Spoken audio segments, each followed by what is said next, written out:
Hi and welcome to this AI special. Now I don't know about you, but up until a few months ago I was a complete novice with AI.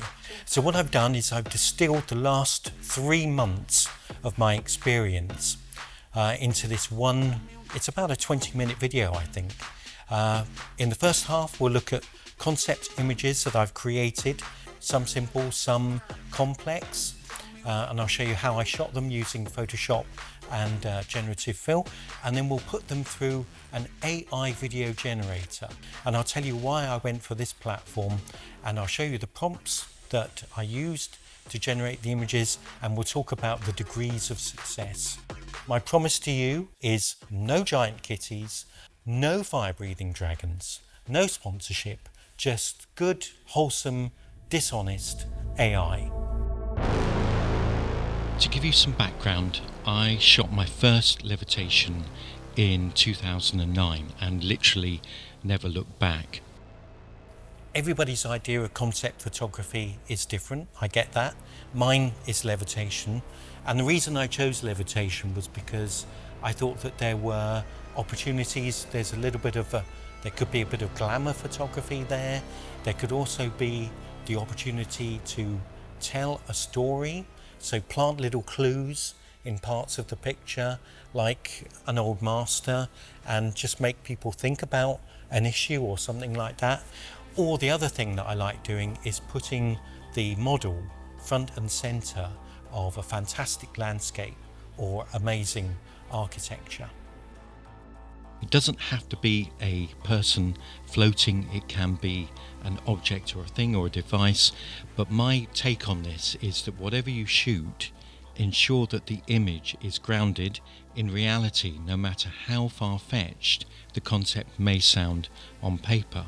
So if it's someone floating, they have to look like a real person in a very real but unlikely situation. The thing about levitation photography is that you're cheating the eye, you're cheating the viewer, you're making someone think that this person is floating effortlessly. So to do that, you might have to shoot it in more than one part. You might have to shoot the legs, and then you might have to shoot the arms, because someone balancing on a support is very, very difficult to do for more than 5 seconds. So you end up making sure that all your bases are covered.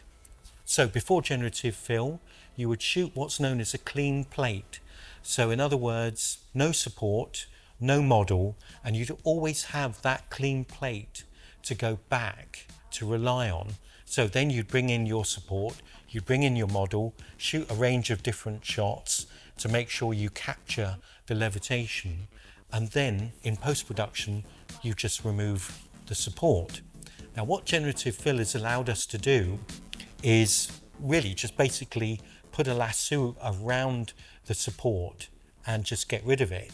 It's just fundamentally changed a lot about photography. You can put a strobe in a shot, or you can take the support out, and you don't need to worry too much about shooting that clean plate, but maybe it's a good idea if you do.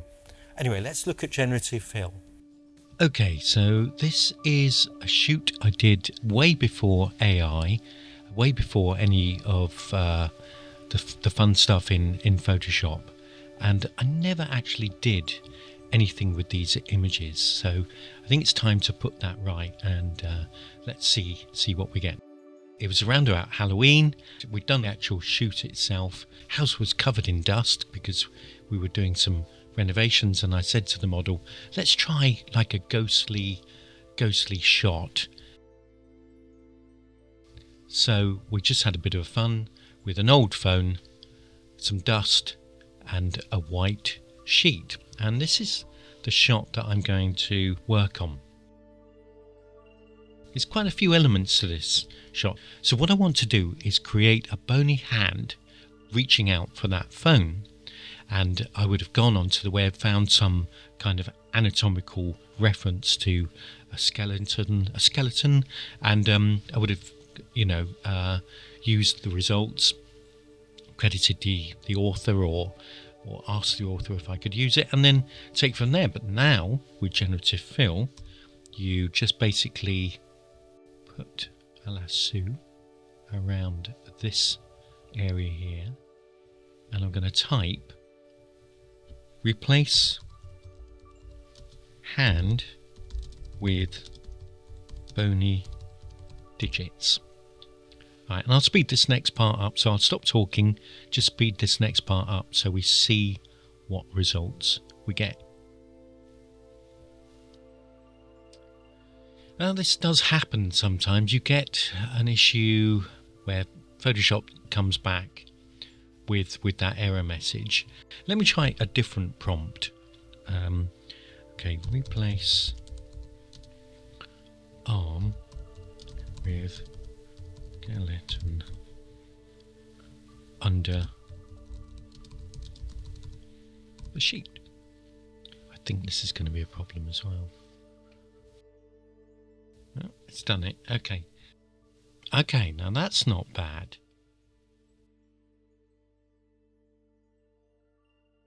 If you look at the hand, I wanted the skeleton part to actually follow the form of the hand, and it hasn't done that. But what it has done, I think for what we need,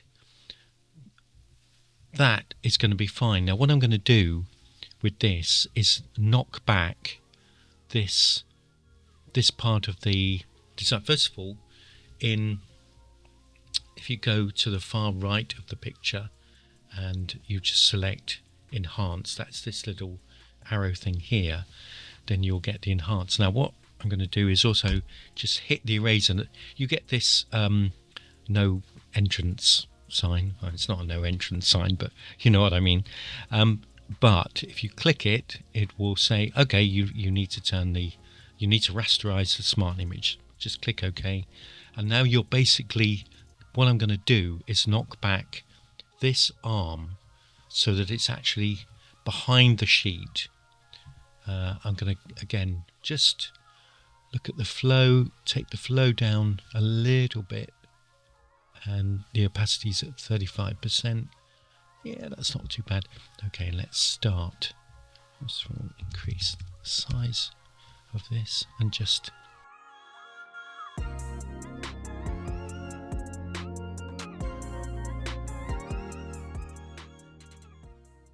it's almost a bit sort of X-ray-ish, isn't it, really? In fact, what I'm going to do is, yeah, just get that tidied up. Generative fill. For this, I'm not going to, just going to put a point stop there and hope that it will understand that the start of the model's hand is not what we want. Okay. Nope. It's oh, another digit. No. Let's generate again. Tidy up. Let's tidy up area. And then it will probably give me a feather duster or something like that. Sometimes you put tidy up and it thinks that you know, you're trying to do some kind of reference to cleaning a house. Oh, I've just noticed the phone. Oh, that's better. Now that is better. Right. How could I not notice the phone? Goodness gracious. Right, so that's good. That area there. If I just select the opacity so I can see what I need to do, because I need to get that phone back on. Get the phone back on. Okay. Just select a very small area. Up the opacity. We should be almost good to go. We just don't want to see the hand. I would have loved it. I mean, just looking at this image, it would have been great if those bony fingers had followed the contours of the hand. Now, we're not going to see the hand, so we, you know, people don't need to know that it didn't, but it would have been better if it had. Okay, let's have a look. I'm trying to be as precise as I possibly can. Oops, I'm sorry, my mouse. Again, that needs a quick tidy up. Probably fast forward through this so that you guys don't have to put up with the time that I'm spending.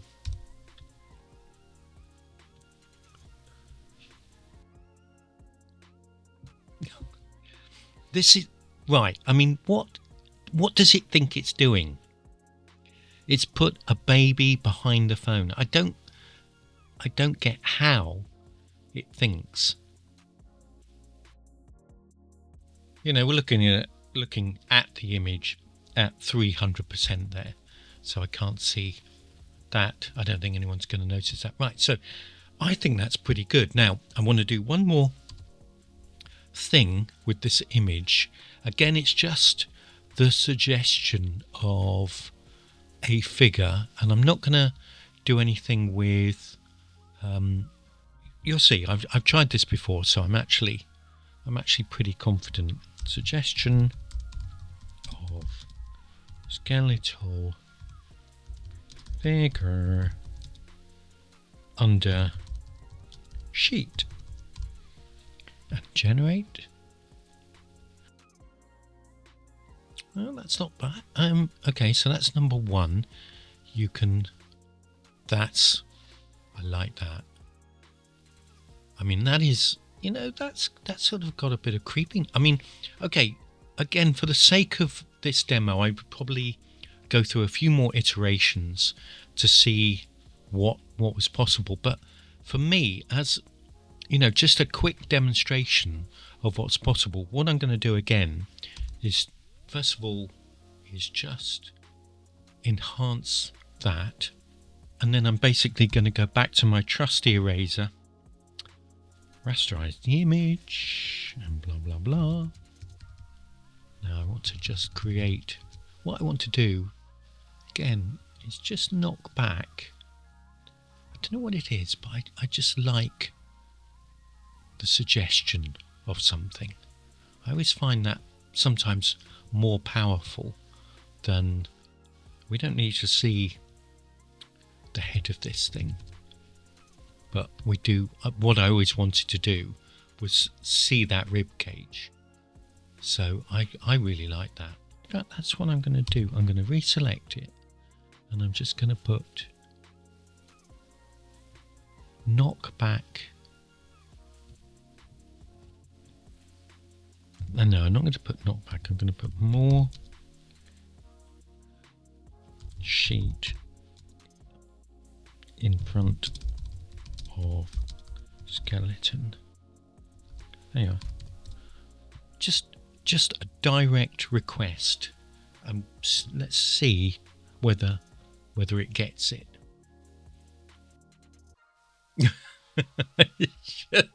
Oh my god, that is great. Oh, it's done that. Okay, but I don't like what it's done to the.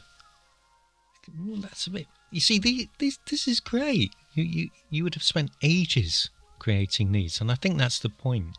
Oh, no, obviously not that one, but this is why this is a great tool. I mean, I tried this out. I've got to tell you guys, I tried working on this image, and the first time round it wasn't playing ball at all. In fact, this hand was pointing in the direction of the model.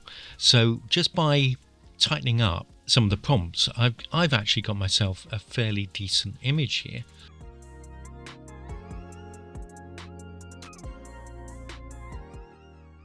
You can have a play around, and that's the one I'm gonna go with. That's the one I'm gonna stick in the video AI generator at the end of this video. And I think at this point it sounds obvious to mention, but having the model on board prior to the shoot with the concept and actually describing to her what you're trying to do is a big plus. And you also need to think about attire and the environment and the light. And talking of attire, I shot these images around London, and the model said, you know, shall I wear some black gloves? And I thought, wow, that's fantastic. That'll look great.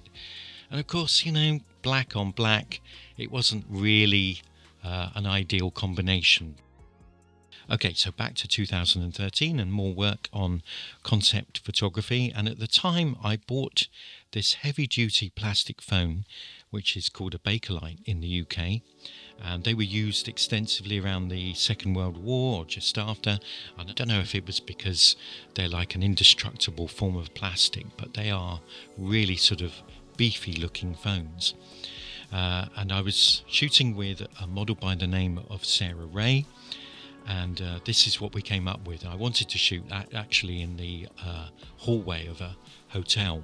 But anyway, I set the camera up on a tripod and put the timer on to fire every something like 4 seconds. And that's, you can't see me, but I'm holding the phone up with clear tape. The other thing about this shot was I put the strobe in the shot knowing that I would take it out later, and the modifier on the front of the strobe is a combination of cut cardboard to create this kind of Captain Kirk highlighter effect on the face. So today I'll just show you, you'll put a lasso tool around the strobe and the tape, and hey presto, it's done. But then it was a lot of cloning of the surrounding area and also subbing in the best shot of the model. So we went from this to this, and we'll return to this image when we do the section on KlingAI video. Here we go. We're going to take a really complicated, complex image because there's a few different elements in this shot, and I think it's worth discussing.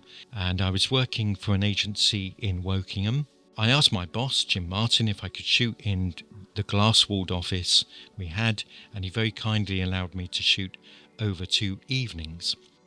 Evening 1 was with the model, Sophie, and because I left the camera and the lighting more or less the same, the next evening I shot Tom as the monitor man in a few different situations within the office. He's the uniformly faceless entrepreneur who sees everything as a commercial enterprise. So I couldn't get the whole of the office on my Sigma 35mm, so I just shot 5 different aspects of the office, so stitched them together. And then when Sophie was in place, I shot a single landscape image of her that I knew I would drop in over the table. And if you have a look, these reflections were put in post. And the image I eventually chose of Sophie was one during the setup when she was actually getting ready, which I felt was much more the look I was aiming for rather than this sort of composed image that I usually shoot. Packed up, went home, and the next evening I shot with Tom in those different locations. And then we went round again and shot all the monitors. So you can see this was a complex shoot. Probably one of the most complex I've ever done. And of course I had to make sure all the exposures were sorted out, all the light levels were right, and shooting everything in RAW is always an absolute plus with these images. Now I think what I would have done differently now if I had had generative film is blending some of those images together. I think that, for instance, taking out the support, the join between the monitor and Tom's collar might have been easily done. It might have actually suggested a little part there. You know, definitely there would have been some hours saved using generative film. This shot I wanted to try and combine water because I've never used water, and I was just lucky because I managed to get one single shot of the model's hand, her right hand, just above the level of her torso, because I know that sounds a small thing, but it does add to the believability that she's not supporting herself. When I shot this, I had to shoot it in about 4 different parts. So we shot her legs with her hands resting on the support, then we shot her arms. You know, it was just basically then putting all the elements together in Photoshop. And I had a single flash just aimed up at the ceiling and bouncing down again at a very low power so that all the water droplets would be frozen in space. Whatever you're shooting, just make sure you cover all your bases and put a picture in your mind of what this thing is going to look like so that you've got the hand which isn't resting on the side of something, or is the model looking away, is she being mysterious, or is the model looking directly at the camera? You've got to work all this stuff out before you even pick up the camera. Anyway, when I started shooting these images, I never would have believed that video AI would have come along and opened up so many creative opportunities. Obviously, people are very concerned. They're very concerned about jobs, they're very concerned about identity theft and authenticity and all that kind of thing. But I guess what really surprised me was how people don't look at images and how slightly gullible people are. I can spot AI a mile off, or I thought I could. One night I was looking at a shot of a man on a beach with a beached orca, and the guy was applying sort of like a huge band-aid on the side of this orca, and there were comments underneath it to say what a lovely man and all that kind of thing, and I thought, yeah, he's a really nice man, hang on a second, and I'd been got. I just looked at the image and looked at it and thought, now had I casually observed this, I would not have seen that it was AI. And it was basically the way that he was putting, first of all, why would you put a band-aid on an orca, really? I mean, it's going to come off in the water, that's number one. And secondly, as he was removing his hand, the action wasn't very smooth, it looked sort of rather jerky. And then on the clip I'm showing you now, there's a similar kind of thing with this big cat, where the guy's putting the he's putting the band-aid on the big cat, and when he's taking his hand away, there's a little bit of the band-aid coming away with him. So I got myself. So I went for KlingAI. I don't know if you've heard of it. It's a Chinese platform. A few months ago they were only available in Chinese, and several reviewers were raving about them and saying how wonderful they were. They quickly changed their website options to English. It's a nice little interface. You can get around quite easily and it makes a lot of sense, and there are a few options, and we'll talk about that in a minute. The actual subscription package was, I think, about £62 by the time I'd got it transferred into UK currency. And you get a certain number of credits per month. Just expanding on this, the reason why I subscribe to an AI platform, I finished my first proper script. I started it during COVID, and in the last 4 years I've been sort of honing it and getting it close to how I want it to be. But I thought to myself, getting people to read a script is nigh on it impossible. But if I can show them the shiny, so I'm still going to shoot some scenes with actors, which I won't be turning into AI. I'll be shooting with genuine actors, but I'm just going to show some of the nice moments that I would never have had a chance to do. I mean, mainly I'm just a one-man band. Occasionally I'll work with other professionals if I'm on a job, but you don't have access to thousands of pounds worth of post-production or a crew of 20 people, and AI does this for you. So I think there are going to be millions of producers like myself who are going to say, well, we're not doing people out of a job because we would never have been able to afford it to have paid those people. And when people say it's going to be the death of film, then it harks back to when photography was going to be the death of art, or film was going to be the death of photography. I don't see that. I just think it's another invaluable tool, and I'm already seeing it used in some commercials, and I think that hybrid use is what we're going to see a lot of. Now, I'm going to be very, very honest about this, possibly more honest than a lot of fellow reviewers have been, who talk up AI like it's the best thing since sliced bread, and it is amazing when it works.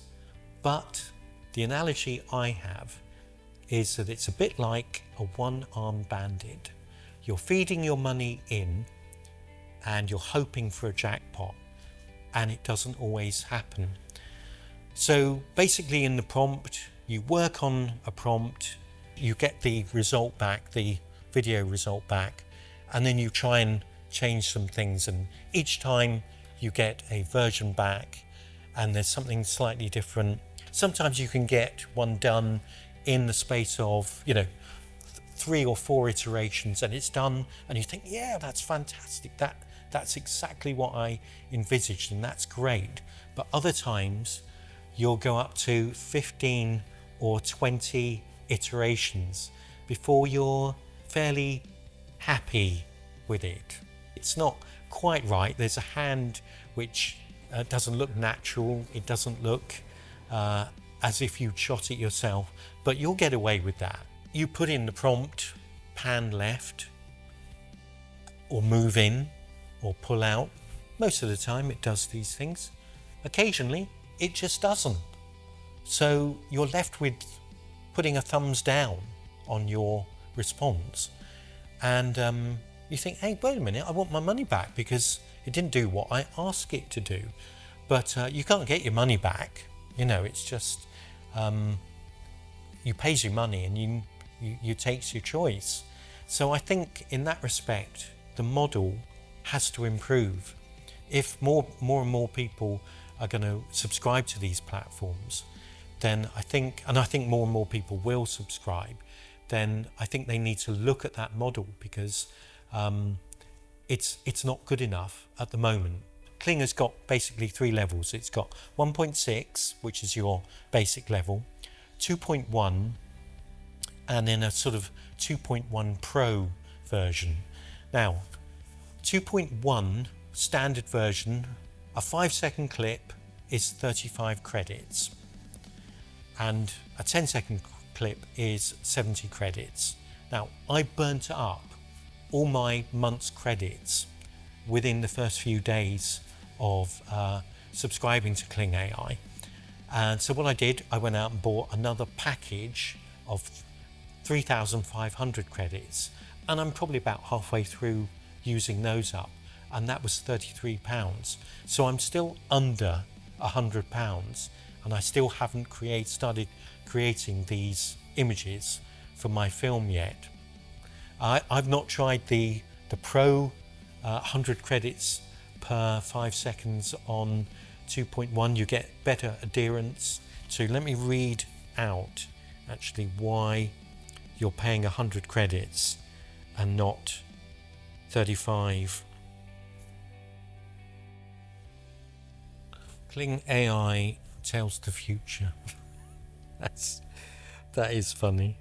The promise is greatly improved dynamics, aesthetics, and prompt adherence. So let's have a quick look at those shots, beginning with our ghostly figure. So we're on our video AI generator page on Kling, and I just need to point something out. I mentioned that Kling have been rapidly improving their offering, and here's another indication of that fact. On Kling 1.6, you've been able to have a start and an end frame, so you could have a beginning and end frame, and just have Kling 1.6 sort out the frames in between. 1.6 isn't as advanced as 2.1, and so now you've got it on 2.1 as well. So kudos to them, because they are making gradual improvements. Okay, let's drop this shot of our ghostly apparition on. You know that we started with a photograph. If you remember back to the early part of the video, we did a lot of stuff with generative film. And we're going to use, there's a nice little nifty feature in Kling, which I haven't mentioned so far, and it's called Deep Seek. It's analysing the picture. And what it does is skeleton draped in a white sheet slowly advances down the dim hallway, its bony hand stretching forward as shadows creep along the ornate staircase railings. The vintage telephone rings faintly. Flickering candlelight cast shifting patterns on the frame picture. Eerie tension builds with a gradual camera zoom. I think that sounds good. I can't see any eerie.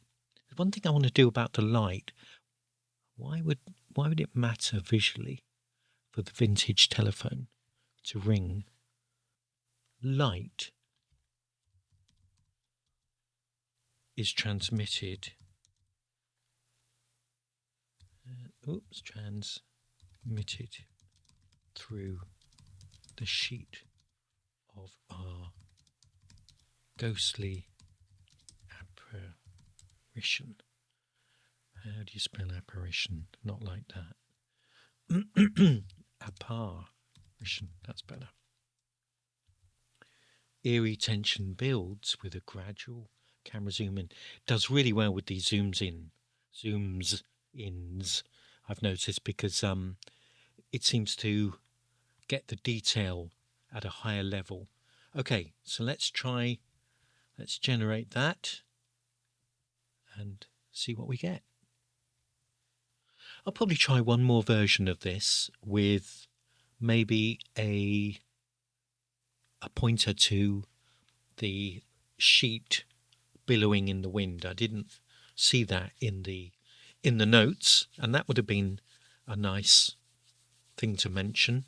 And also some slow motion aspect, like everything. I think creep. The use of the word creep is good because it's sort of indicating a sluggish, slow movement, which is what this thing needs. Obviously, with Kling, once you subscribe, you go straight to the front of the queue.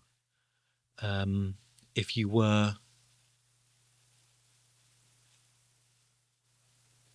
that's not bad. It's walking backwards, which is a little bit unusual. And that door is actually, in real life, that's my front door to the outside world. So it's created this anteroom in, and I love what it's done with the glass. These glass reflections here. That's beautiful. Now I'm going to see if I can get it to, but that isn't bad. It's got. The hand. Look at that. I'm really pleased with that. I'm going to make one small change, and let's see. Let's do one more version. I'm going to say first of all a skeleton. I don't know. Draped in a white sheet, slowly advances towards the camera.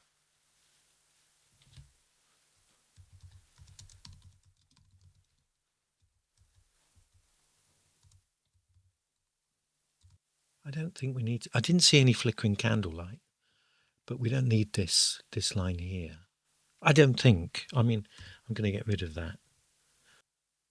I want a note in there about the sheet. Okay. The sheet gently ripples.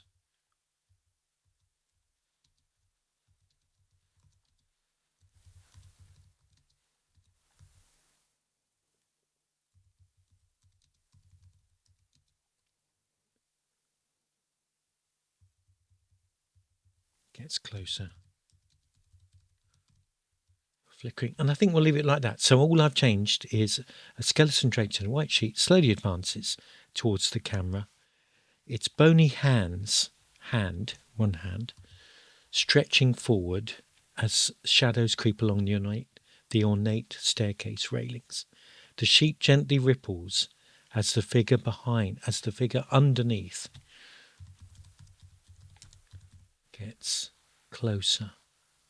Okay, I'm happy with what we've got as a demonstration, but let's see what we get from that small change. The only thing I didn't like about that last attempt was the fact that the ghosts don't generally walk backwards, and I think that's something that AI, of course, wouldn't know. Why would you this is the kind of thing that you teach AI, or AI. I don't know how you would teach AI that ghosts don't generally walk backwards, but they don't, do they? They're always walking towards you or towards their intended victim. Oh, that's a pity. Include sensitive. So, change prompt. Moves around the hallway, or as air flows through the hallway. Okay, let's try that. So maybe it was the information about. Okay, that doesn't often happen, and we'll see if that fixes it. Okay, yep, it's done it. So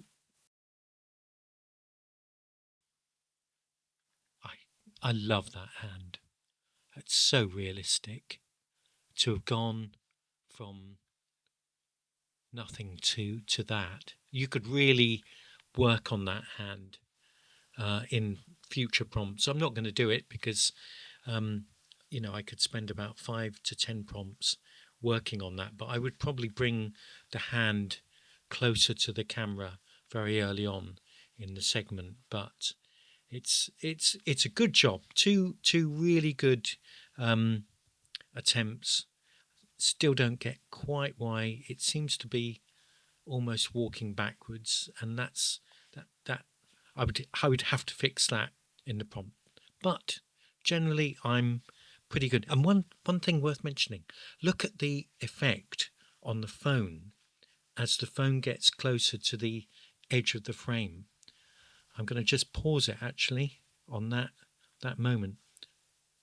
I mean, that is, I've got to say, that is stunning. That's the effect of a wide angle lens. And I even love the fact that it's the picture in the frame, because we had so much dust, we were making silly faces on the mirror. And how well, and it's even got the reflection in the mirror. That's really good work. Good job. So these are all the Kling examples. Basically, the format's going to be the prompt, as you can see now.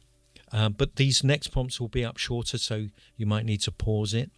And then I'll show you one example that was pretty good but didn't quite make the grade. And then I'll show you the winning example. So we're starting off with Sarah. And this was my first foray into Kling, and I love that kinetic energy there.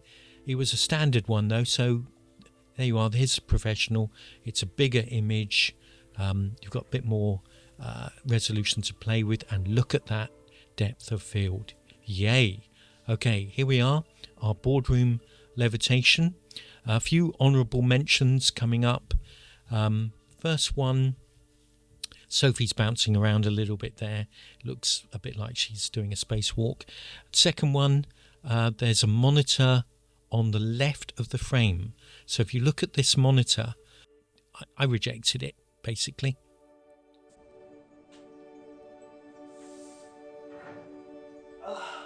Okay, and the next one, also similarly rejected. If you look at Sophie's hand, it's not good enough, really. So it didn't make the grade. Nice movement, though. Boom, there. Okay, and here's the winner. Just works really well. Okay, and this is an honourable mention. This first clip is played backwards. So this first clip butts up to the next clip. So both were quite good and they both quite work. You'll see the change in camera move. But look at that monitor on the left and look at the light coming through. So that monitor's turning exactly as I asked for it in the prompt. And there's the change. And we're seeing the full width of the room. So this 20-second clip works well. Okay, here we are with our phones. First one, no good. It was sort of morphing the phones and didn't work. And Here we go, that's Kimmy walking out, which is quite fun, but not what I wanted. Finally, on the winning prompt, all the phones are rock solid with the background, no movement, which is a bit of a pity, but it does a really good job. The resolution as it gets in closer to Kimmy is brilliant, really. I rejected this one because the tree is actually in the living room. It does mention foliage and a breeze, but it put it in the living room. Okay, well, you know, why not? It's a bit weird, but maybe I should have kept it. And here's the winner. Just nice movement.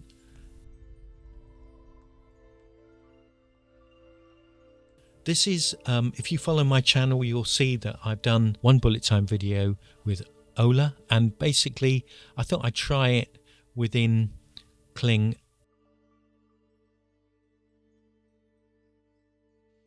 That doesn't look like her though, to be honest with you. So they both got rejected. So that's it for this video. I hope that's given you something useful.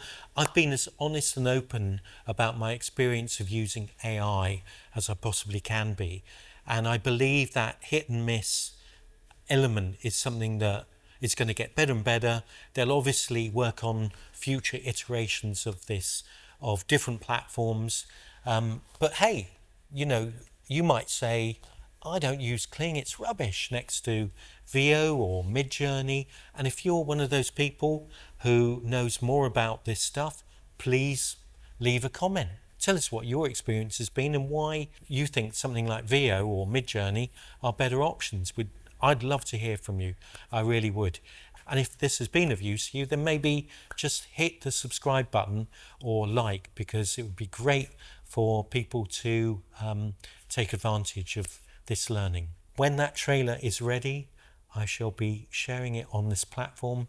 So thanks very much for watching, and I'll see you on the next video.